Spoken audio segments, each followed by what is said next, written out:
नमस्कार विद्यार्थियों। आज का अगला टॉपिक है एशिया की मृदा। एशिया में मिट्टियाँ कितने प्रकार की पाई जाती हैं, कौन कौन सी पाई जाती हैं, कहाँ कहाँ पर इनका वर्गीकरण किस प्रकार का है।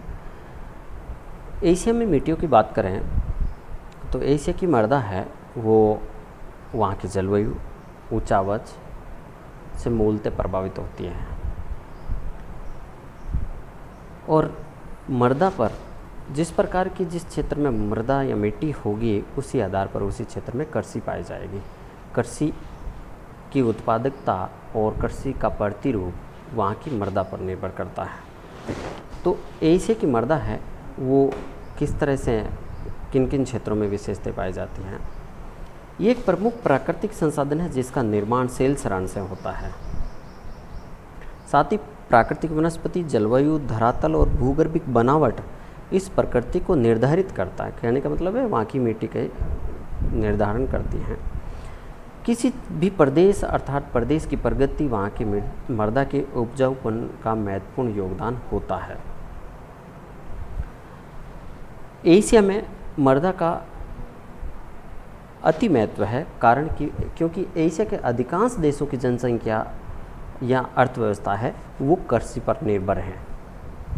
एशिया में जो मृदा का निर्माण प्रक्रिया है वो दो प्रकार की है। पहली पोड़जोलीकरण।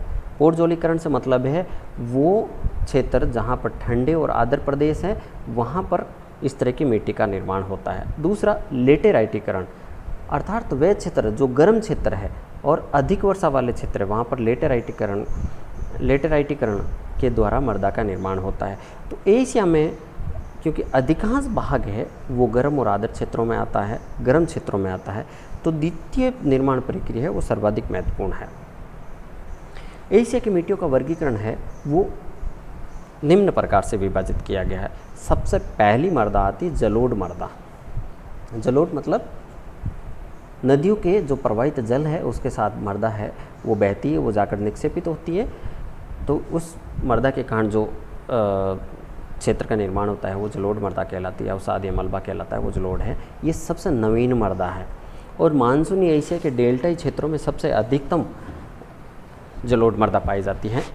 गंगा का चाहे मैदानी भाग हो, चाहे उत्तरी चीन का तटीय प्रदेश हो, इरावदी मेकांग नदियों का डेल्टाई भाग हो, दजला फ्रात का मैदान हो, सुमात्रा का पूर्वी तटीय क्षेत्र, सिंधु नदी का डेल्टा हो, यहाँ पर सबसे नवीन मृदा पाई जाती है। और सबसे नवीन मृदा होने के कारण यहाँ पर प्रतिवर्ष बाढ़ भी आती रहती है और सबसे उपजाऊ मैदान होने के कारण उत्पादकता भी बहुत ज़्यादा है और उत्पादकता होने के साथ साथ यहाँ पर जनसंख्या भी अधिक पाई जाती है।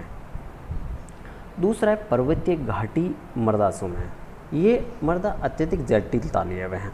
कहने का मतलब है पर्वतीय क्षेत्रों की मृदा है जैसे हिमालय है, पूर्वी तिब्बत है, आंतरिक बोर्नियो है, सुमात्रा है, जावा है, जहाँ पर तेज़ ढाल और घाटियों से लगातार भूस्खलन होने के फलस्वरूप मृदा का निर्माण हुआ है और मृदा की प्रकृति अत्यंत जटिल है।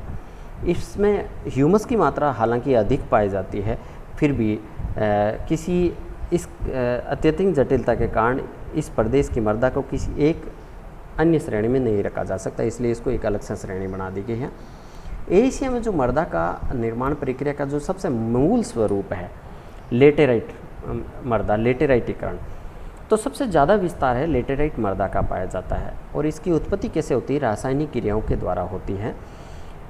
उच्च तापमान व वर्षा के कारण सिलिका की परतें विखंडित हो जाती है तथा आंतरिक जल से स्थानांतरित हो जाती है। मृदा के जो ऊपरी भाग में लोह अंश और चिकनी मिट्टी पाई जाती है उसका रंग है लाल भूरा होता है और अत्यधिक वर्षा के कारण कुछ जो ये कहें कि उपजाऊ खनिज तत्व है वो आंतरिक भागों में गहराई में चले जाता है, यहाँ बहकर दूसरी जगह चले जाते हैं। तो अंत में जो पीछे मृदा बचती है, हालांकि इसका मृदा का उपजाऊपन कम होता है होने की वजह मैंने बता दी कि अधिक वर्षा के कारण कुछ भाग बहकर दूसरी जगह इसके खनिज तत्व बहकर चले जाते हैं। इस तरह की मृदा का विस्तार है एशिया के दक्षिणी व पूर्वी भारत, म्यांमार, थाईलैंड, इंडो चीन, मलाया, दक्षिणी चीन एवं फिलीपींस में पाया जाता है। अगली आती है मरुस्थलीय मृदा। मरुस्थलों में पाए जाने वाले थार का मरुस्थल जो पाकिस्तान, मंगोलिया से गोबी के मरुस्थल, उत्तरी चीन का जो मरुस्थलीय क्षेत्र है वहाँ पर इस तरह की मृदा पाई जाती है। इसमें नमक की प्रधानता अधिक होती है और ये बलुई और भूरे रंग की होती है। इसमें वनस्पति की ह्यूमस की मात्रा है वो बहुत कम पाई जाती है, और वर्षा के अभाव के कारण ये यहाँ पर बालू रेत की प्रधानता पाई जाती है। अगली आती है चेस्टनट भूरी मृदा। ये मरुस्थलीय और आर्द्र प्रदेशों के मध्य वाले क्षेत्रों में पाई जाती है।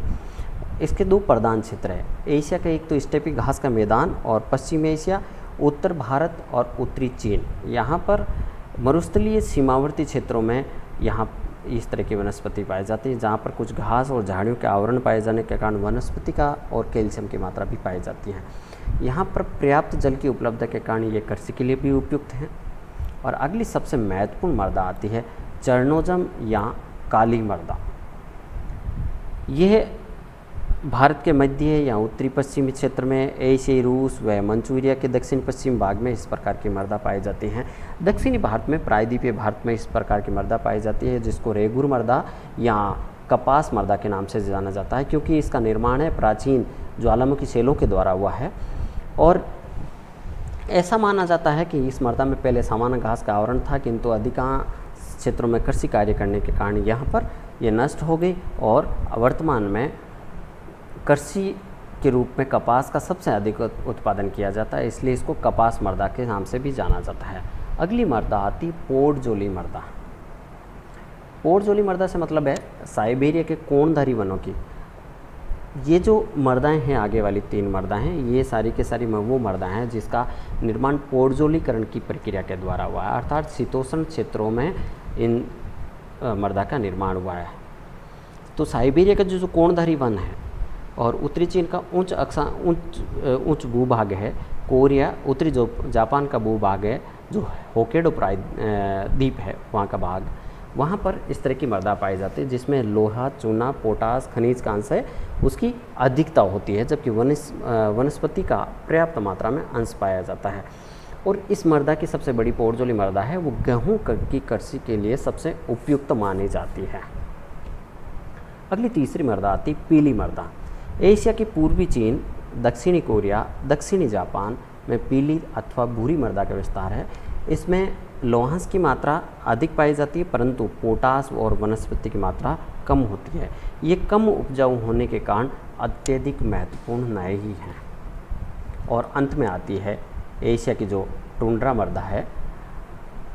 टुंड्रा मतलब जहाँ पर बेरिंग सागर से लेकर पश्चिमी यूराल तक, सीधा सा ये कहें कि रूस का जो सबसे ऊपर वाला भाग है, अधिकांश भाग में लोहे का अंश और रेत की मात्रा अधिक है। वनस्पति का अंश बहुत कम पाया जाता है। अत्यधिक शीत के कारण इस पर सदैव हिम जमी रहती है, जिसके कारण इसका उपयोग लगभग नहीं के बराबर होता है। तो ये 9 प्रकार की मृदाएँ हैं जो यहाँ पर एशिया में पाई जाती है।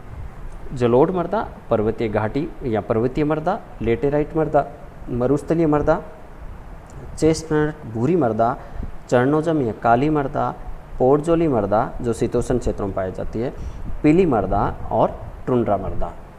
ये 9 प्रकार की मिट्टियाँ यहाँ पर पाई जाती हैं। तो विशेषतः आपको यहाँ पर ये ध्यान ये रखना है कि इसमें इन मृदाओं की प्रत्येक मृदा में कौन कौन से क्षेत्र विशेष में पाई जाती है और वहाँ पर इस प्रकार की मृदा पाए जाने का कारण क्या है।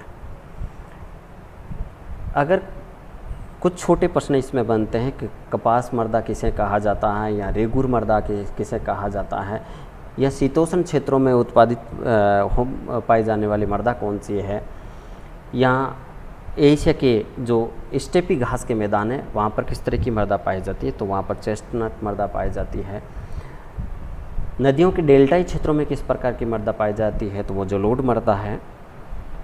और इसके अलावा ऐसी कौन सी मृदा है जहाँ पर अधिक वर्षा के कारण लोहांश है वो उसके खनिज तत्व है वो घुलकर दूर चले जाते हैं, पीछे कम उपजाऊ मृदा पाई जाती है जिसको लेटेराइट मृदा के नाम से भी जाना जाता है। तो इस तरह की कुछ मृदाओं का जो वर्गीकरण है आपको विशेष ध्यान रखना है। और इसका बड़ा प्रश्न इस तरह से आता है कि एशिया की मृदा का विस्तृत वर्णन कीजिए। ये दोनों तरह से आ सकता है। अगर बड़ा आता है तो आपको डायग्राम के साथ बनाना है, और अगर छोटा प्रश्न आता है तो आपको सिंपल से इसकी बेसिक जो विशेषताएं हैं वो आपको बतानी है।